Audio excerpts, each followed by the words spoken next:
in, so to have the whole go to this one. Yeah. You Sorry might want to if I- call in, Bob. There we go. I was going to say, you might want to call in Sorry if because Yeah. Right. Sorry if I broke up, but I wanted to extend the invitation for next year. Okay, I think I got that part in the beginning. Yeah, the rest was broken up, but I do appreciate that. I try to. I think it's the most fun and best part of the job is to actually do some program site visits. You know, doing all the other admin stuff, defending the budget and all that stuff is just the. Well, it makes it all worthwhile. When you get to go out and interact with the students and the teachers. So thank you. I think we're probably ready to let the students in, all right? Yep. Lisa? Yeah, I'm going to start letting the kids in since we have a short time. Yeah, I see up to about 250 in the waiting room right now.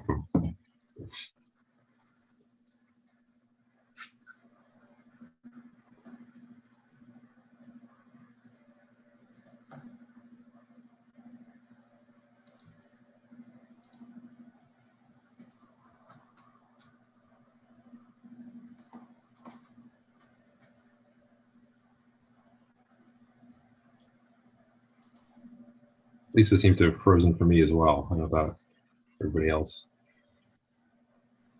you're good for me, Scott. Looks good here. Yeah, Okay. same here. Good.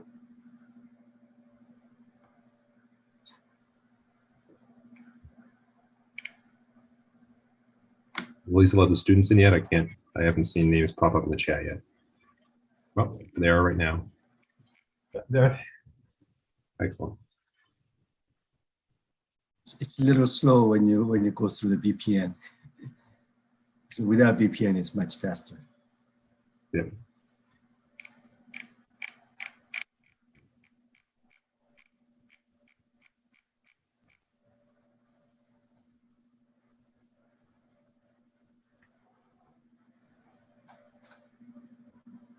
Scott, we're almost at 300, so if you want to start. I'll get Go started. ahead. So welcome everybody to today's BWSI seminar. Thank you all for joining. Today's talk will be a little bit shorter. We have to be off a minute or two before 1 o'clock. So we're going to just jump right into it. As always, please put your questions into the chat. Please put your name in the chat when you enter into the room. We're very fortunate today to have Mr. Louis Lopez to give the seminar. Louis is the Director of STEM within the Office of the Secretary of Defense Research Engineering. So he oversees STEM projects, DoD writ large, everything from kindergarten all the way through graduate STEM programs. Louis has a very interesting background. He was a Marine Corps. He was in the Marine Corps. He taught computer science at the university level, and he's got a bachelor's in mathematics and a master's degree in education. So we're very, very fortunate to have Louis here today. And with that, I'll hand it over to Louis.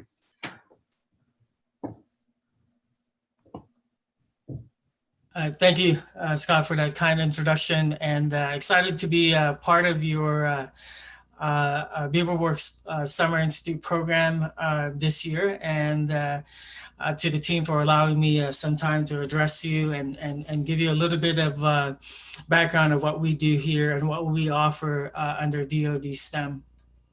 So I would like to thank, again, MIT Lincoln Labs, the BWSI program, and I'm sorry if I missed anyone, but Bob, Jen, David, Lisa, Joe, and Scott for all that they do to make this opportunity possible for you.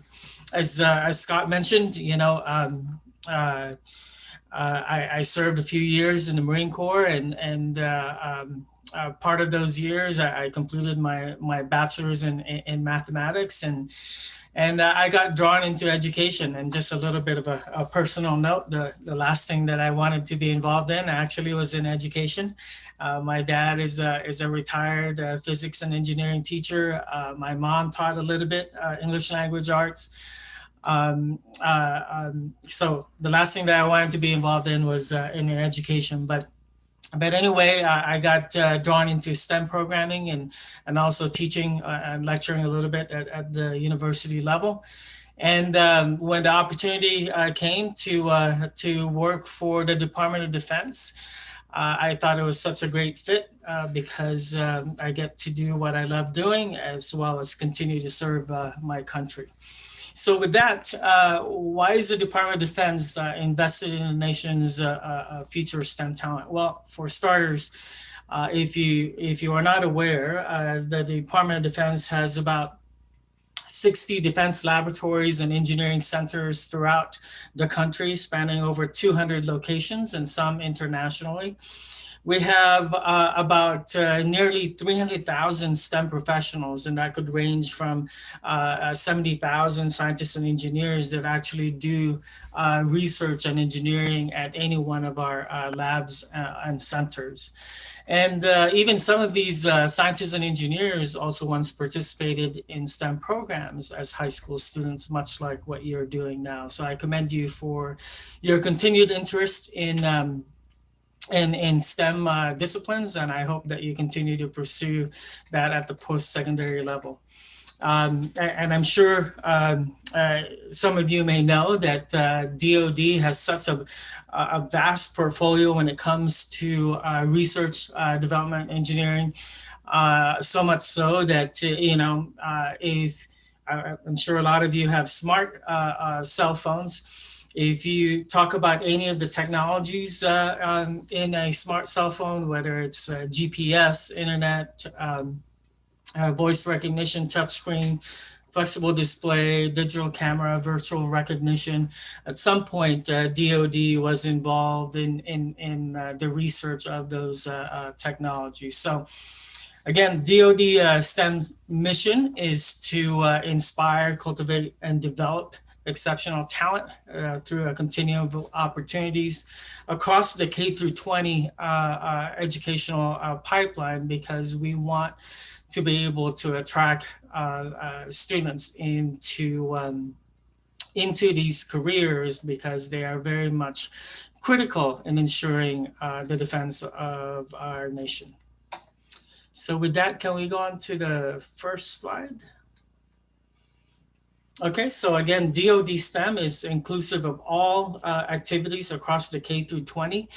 We do have some activities in the K through 12, as well as, and a lot of our activities actually are at the post-secondary level in the form of internships, scholarships, and fellowships. And most, if not all of our internships are paid. Okay, on to the next chart, please. And this just gives you an illustration of the different types of programs across the department.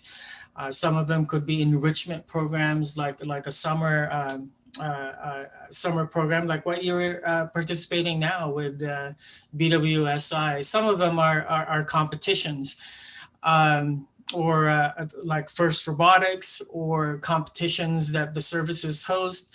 I think some of you may have come across the Junior Science and Humanities Symposium, which is an Army, Navy, Air Force high school research competition, where it provides scholarship awards to students who placed in any of the 8 STEM categories. I think first place is around 14 to 16,000.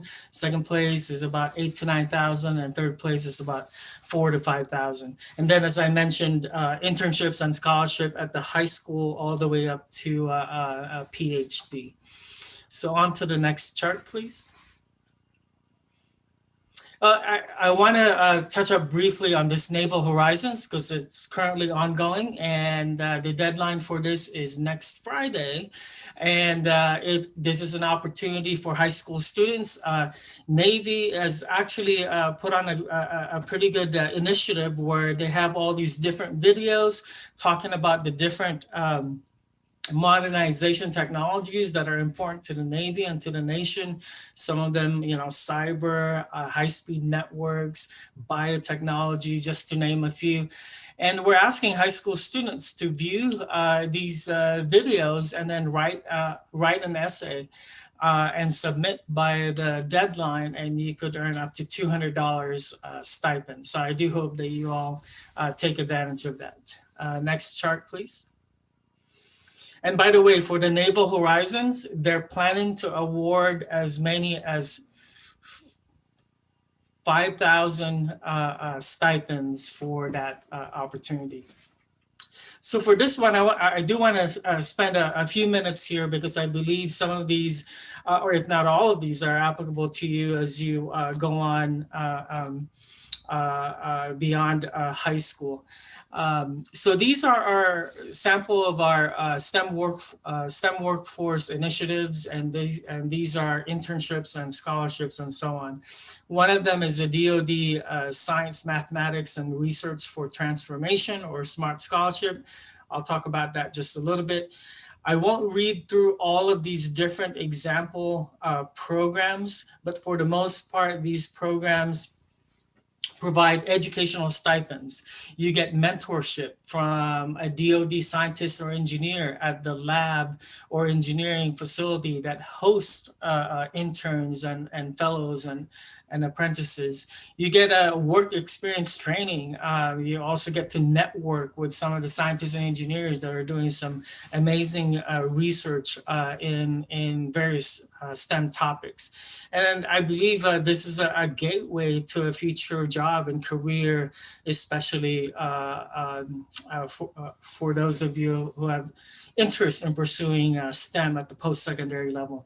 In any given year, DoD has probably more than 2,000 interns, high school, undergraduate, master's, and PhD across all of our, across most of our labs and engineering centers, and at our partner universities. So these are just some of the example programs here listed. I do want to mention briefly towards the end, we also partnered with the Barry Goldwater Scholarship Program that is available for sophomores and juniors pursuing STEM degrees with an emphasis in research.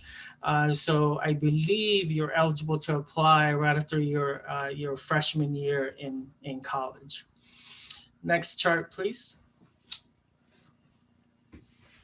Okay, so we'll spend a couple minutes on the SMART Scholarship because this is one of the largest scholarship for service program here at the Department of Defense.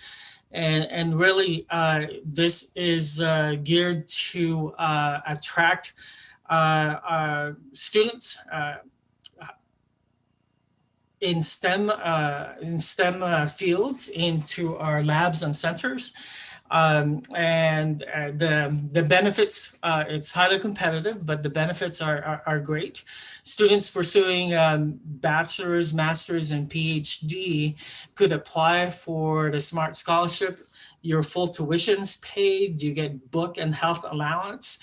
You get a summer internship at the host sponsoring facility, which for the most part are our defense lab or engineering center. And you also get an annual stipend. That annual stipend is distributed across the 12 months, but the total annually is anywhere from $23,000 to $38,000. You get to experience being mentored by a DoD scientist or engineer mentor. And well, the catch here, of course, is that there's a 1-for-1 requirement. So for every 1 year that you've received the scholarship award, you do have a service commitment to work at that sponsoring facility for the same number of years. So as a civilian scientist and engineer. So the way that I usually say this to the folks and to the students that I present this program, guys, you get all your college expenses paid at the college of your choice. And at the end of it, you have a guaranteed job placement. And so anyway, that's what the SMART Scholarship is. Again, since inception of this program, we've awarded probably over 3,300 scholarships since around 2006. So next chart, please.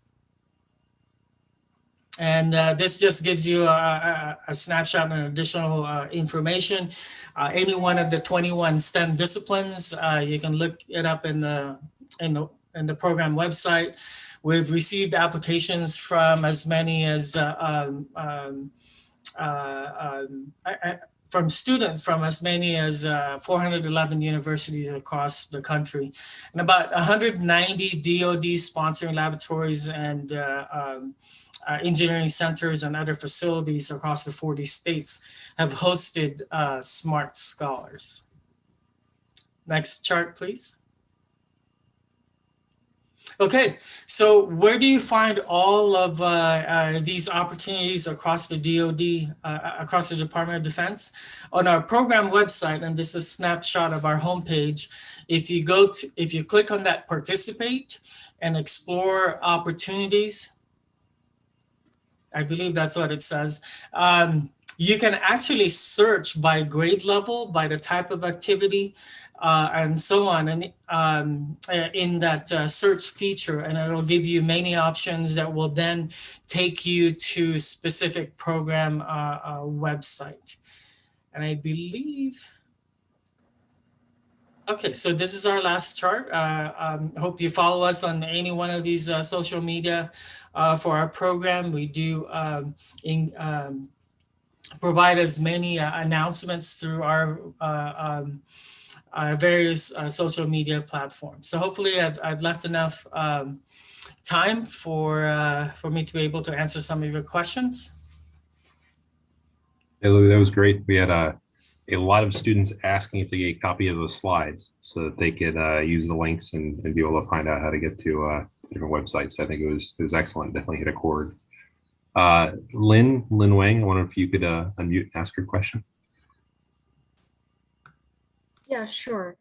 So thank you so much for providing us with such insightful information and advice today. I will certainly investigate into more of these opportunities, and I'm sure like a lot of my peers will do the same. So I just want to ask, could you speak a bit more about internships and industry experience opportunities that are offered by DoD STEM exclusively for high schoolers like us? And also just what general experience advice do you have for us high schoolers?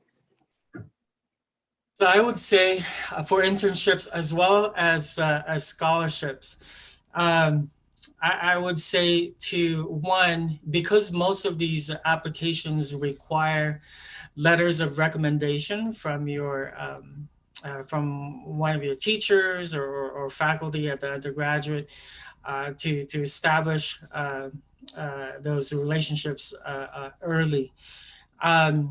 Across the department, our internships are decentralized. And what do I mean by that?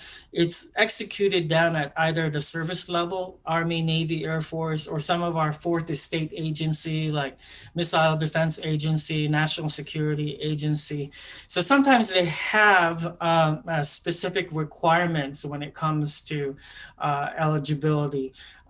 For our scholarship, there's a U.S. citizen eligibility. I think for the most part, our internships have U.S. citizen eligibility because of access into our labs and engineering centers. But certainly when it comes to these types of applications or opportunities, the selection will look at, what's your affinity towards future in STEM? What do you want to look at as far as contributing to technology development, the future, things like that. So hopefully that answers your question, Lynn. That definitely answered a lot of it, and I'll certainly keep track of all of these notes while I'm applying. So thank you. Sita, I'm sorry if I pronounced the name. It's good, Ishida. My question is, and thank you so much for talking to us. All of the opportunities you talked about were super inspiring, and I'm just like really amazed that the DoD is taking care of like American education from like all the way since kindergarten. That's really cool. My question is, what is your advice to us high school students if we get these internships? How do we best take advantage of the resources and the mentorship provided? Thank you, Isida, and I think someone else also asked something similar. when you do get selected to this opportunity, network as much as you can with the scientists and engineers that you'll encounter at the lab or center or the facility that you're at, and don't just take a one and done approach. I think we encourage our interns. If one year you get accepted to the Army, one of the Army labs to do an internship, see what the Navy or the Air Force, another DoD, or even our industry partners have to offer on a particular topic of interest that you have, whether that's biotechnology, cyber, computer science, any one of the engineering disciplines. Yeah, thank you so much for those insights. I'll definitely keep it in mind when I'm applying for these things. I want to take into account the fact you were trying to get out a little bit before 1 o'clock. So I was actually going to call on Anna and Aiden. If you guys could unmute and potentially do your. Yeah. Do you want to go first or? You can go first. Okay. I wanted to thank you for this amazing lecture and this your phenomenal talk on all these research opportunities and the Naval Horizons competition, which is really, really cool, and it I would definitely be interested, and all these scholarships like SMART and other DoD STEM stuff. And I've always been interested in trying to get research opportunities, so this has really been really cool. So I'd like to say thank you. And I don't know if we're offering the t-shirt, or I guess she can go and then we can offer the t-shirt. Yeah, sure. Thank you so much for coming to talk to us today. It means a lot that you're taking your time to do this. Yeah, education is a super important topic to all of us here, especially STEM education is our focus. And it definitely means a lot that your programs are kind of helping students K through 20 just at every step of the way, because people are interested in STEM and all those different fields at many different ages. So we wanted to present you with a virtual t-shirt.